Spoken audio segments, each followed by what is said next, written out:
you can just type in and you'll get major university studies. In the last 50 years, the brain waves of North Americans, in Canada and the United States particularly, not so much Mexico, the brainwave level has lowered. Yeah. The IQs have lowered. People are in more of a trance-like sleepwalking stage. They're at the point right above that.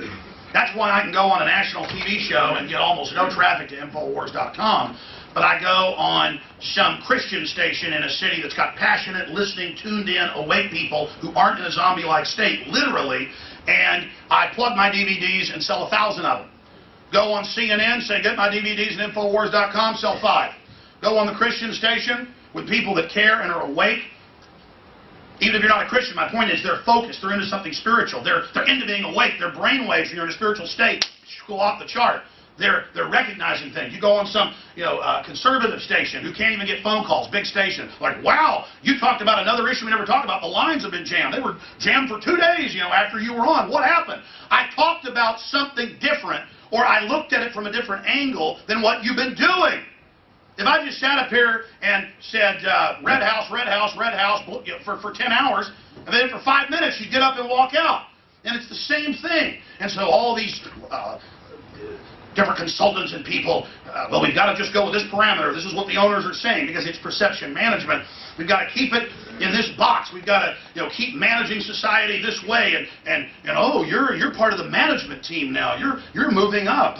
Well, the people never really wanted freedom anyways, and they're dumb, and they tear you apart if they ever got into power. You might as well join the system. All of that is a load of crud. The guy, the gal above you giving you this line about join the New World Order, join the corporate board, they're expendable. They're being expended. This is a consolidation. This system wants to get rid of basically the wealth of this nation, the world, as a way to manage and control you. They are attacking you.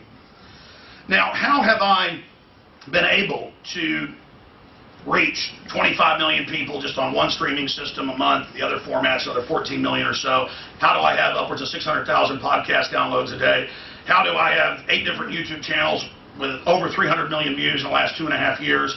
How on every metric are we exponentially growing?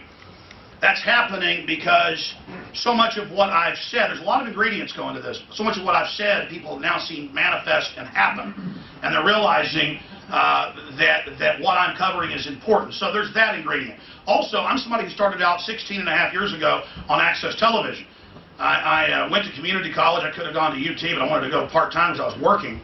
And they were teaching me antiquated stuff in the 2 semesters, so I just then tried to go intern at a radio station and saw that there was no future there, so I thought, well, there's Access Television, which again was an electronic soapbox.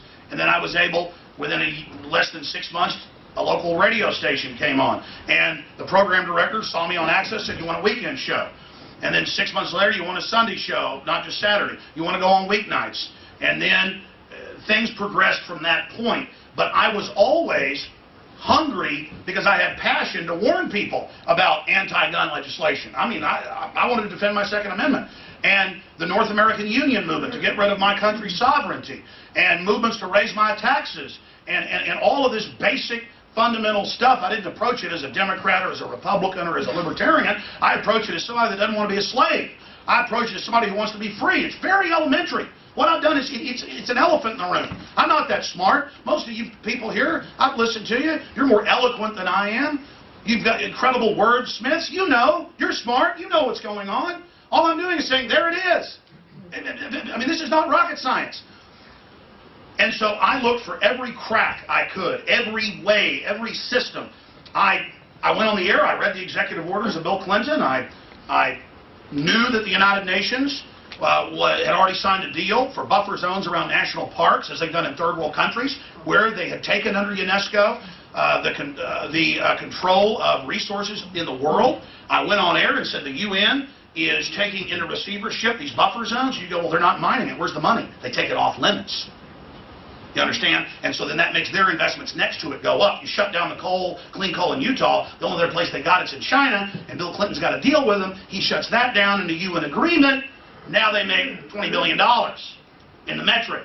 See, it's all about planned artificial scarcity. But again, that's the problem. There's just too much data. There's too much information. It's all there. It's like trying to just walk to a mountain vista and stand there and say, well, I'm looking at a mountain and it's very beautiful.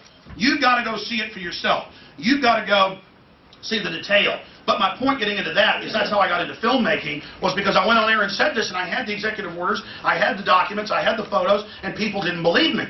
And they didn't have webcams then in 1996. That's why I was showing it on Access Television. And I said, well, instead of a newsletter, people don't believe this. I'll travel to these national parks. I'll show it myself. And I politely walk in the Grand Canyon. Hi, I'd like to, where's the UN plaque saying this has been set aside for the UN? We're going to arrest you, run! All acting guilty and running around like chickens with their heads cut off. And so I said, okay, folks, I'm going to sell a VHS tape, for $10, and you'll fund me so I can get better cameras. I had a second-hand VHS camera that cost about $100. And then I went and edited Access TV on 1970s 3/4-inch decks, and I cut the audio on the reels and try to feed it through. And I wasn't trained in all of this, and I was up till 6 in the morning every day and not sleeping. So I wrecked my looks. From years about 96 to 2000, before I finally got enough money and could hire employees, I was sleeping 3 hours a day, and I was doing it with coffee. And so I transformed into what I am today. So because I worked my way up in every media and every system trying to learn it, I mean, we would have had a lot more success up until now if I'd have obviously known all this 16 years ago. It's like I don't even know what I learned. I don't even know what I know. I just am able to do it, and I have an instinct for things, and I know how to take a story, put a accurate headline out, but I want it to be read, but then I just know how to put the headline out so it'll have the biggest effect. And then I've got my crew, and I'm always trying to teach them exactly. I'm like, watch this. This is what I'm going to say about this. This is going to encapsulate what this really does. The system knows how to take something horrible and spin it like it's no big deal. We're going to take something that's hiding in plain view, put a new headline on it, have 3-paragraph comment, put a blurb of that, point it out, and everybody goes, whoa! Whoa, they have just taken something and totally turned it around. So much of my show is also the interactiveness of it, where I'm putting out announcements for people to do searches. They go and they discover it for themselves, and I'm not lying to them. They find other things and send it to me. So there's that interaction there. So many things that tie into this. And I sit there and talk to my producers on air, tell them what I want. It's really behind the scenes. When I've got my reporters at Bilderberg right now, I get them on air, and I sit there and I direct them on air. And sometimes I've had program directors call the office and talk to me, and they say, well, why are you telling people what to do on air? That's kind of, that's kind of stuff you should do off air. And I'm like, well, okay, I'm sure you've got some skills and things I could learn. I certainly know how little I know. They say when you get knowledge, you learn how much you don't know. But why are you arguing with the success? You see, that's the issue, is that I'm transparent. I'm transparent. I am out in the open. I tell you really what I think. And again, you guys know that. You understand that. Just remember that talk radio is old, but it is new.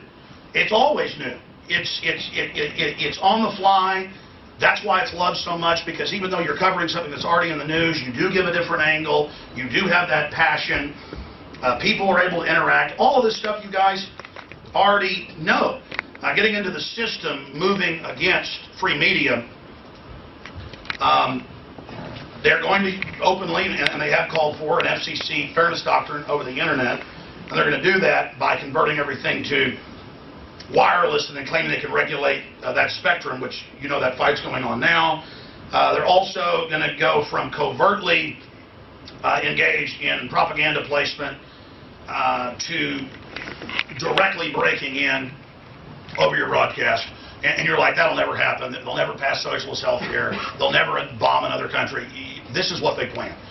And your BlackBerry, your cell phone, everything is going to have the president popping in on it and government text alerts to fearmonger you. That's how the system is planning to do this. The emergency alert system, all of it. And they're going to basically terrorize talk radio. But also they're breaking talk radio right now, and then they're going to come in later with, oh, we'll stop breaking in except in really bad emergencies, but we'll start paying you for not just public service announcements, but government broadcasts.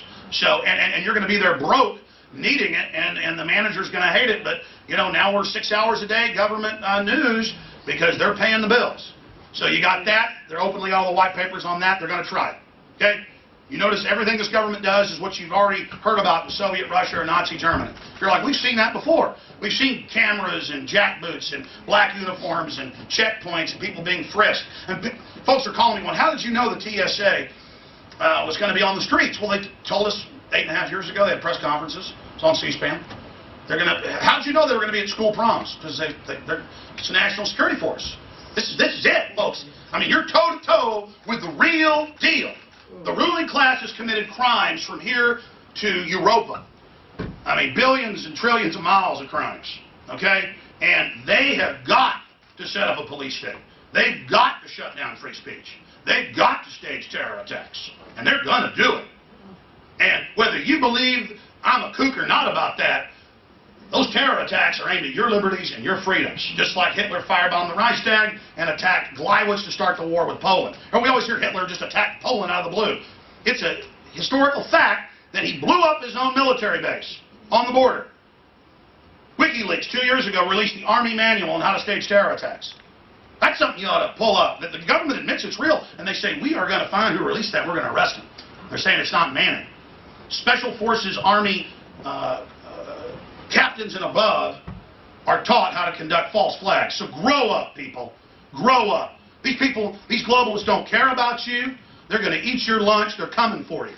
So decide, is it your kids, your wife, your husband, your liberty, your freedom, or are you going to make believe and buy into the delusion that you're part of the power structure?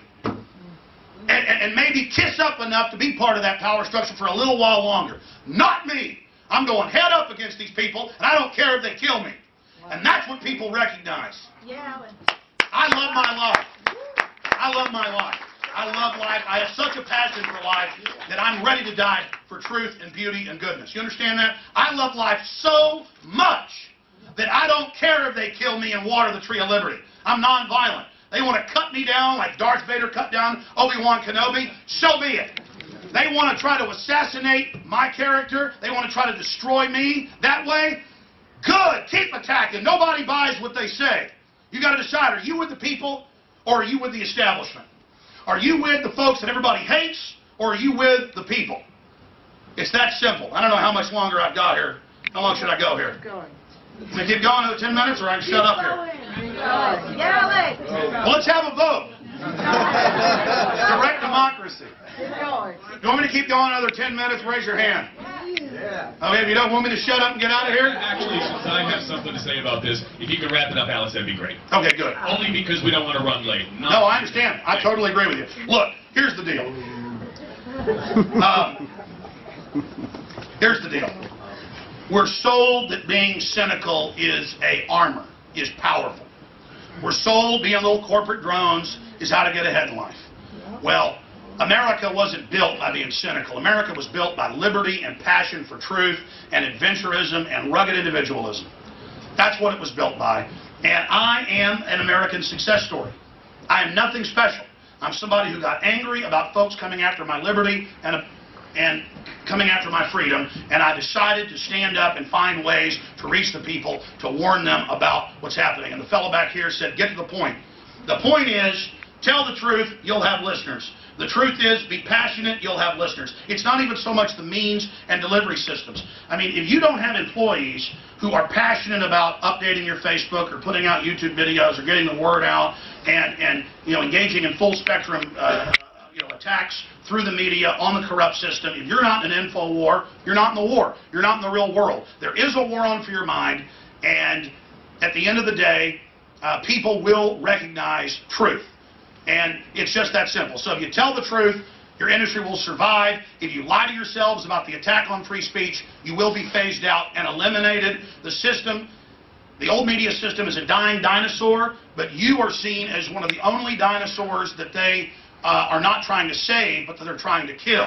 So you need to realize, whether you believe it or not, you are not in the camp of the New World Order, and they want to get rid of you. So that's the important message here today, is it's not just how are you going to survive by reaching out to people and how are you going to thrive. It's how are you going to unify people with passion and become truly political, not just basically following the little marionettes that are fighting with each other with the limited talking points and scripts. Get outside of it, cover more issues, and tell the truth, and you will win, and your children will have a future. Thanks for having me.